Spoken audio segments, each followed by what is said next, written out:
Regionların İqtisadi İnkişafı Dövlət Proqramı Şəkinin Başgöyünlük kəndində də uğurla həyata keçirilir.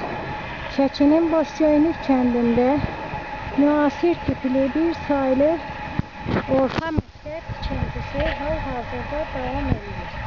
Hal-hazırda tikintinin vəziyyəti elə videoda göründüyü kimidir.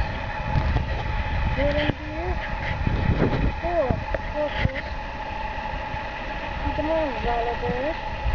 Hal-hazırda idman zalının tikintisi kamerada göründüyü vəziyyətdədir.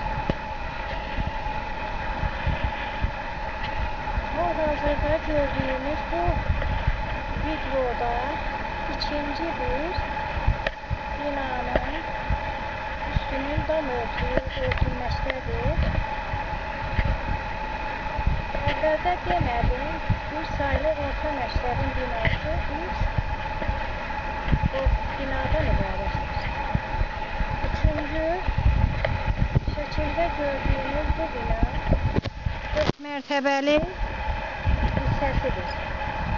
Hal-hazırda dördüncü, ikinci mərtəbələrdə mallar işləri aparılır.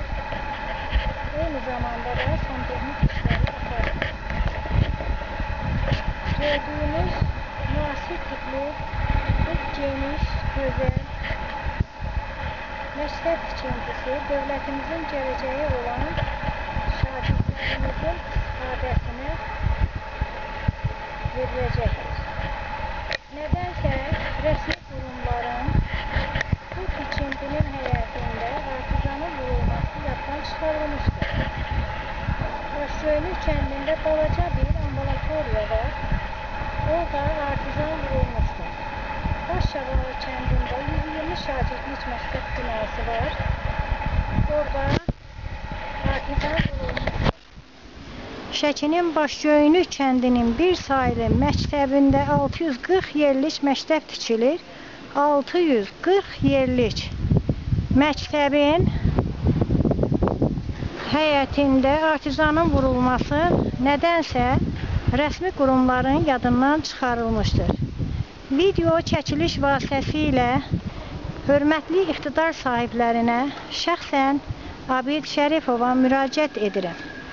Hörmətli Abid müəllim, Şəkinin Başgöyünlük kəndində 2 saylı məktəb 2010-cu ildə istifadəyə verilmişdir. Orada artizan olmadığından hal-hazırda ifunətdən içəriyə girmək mümkün deyil. Bugün Şəkinin Başgöyünlük kənd bir saylı məktəbi də eyni vəziyyəti yaşamaqdadır. Deyirlər, layihəyə artizan daxil edilməmişdir.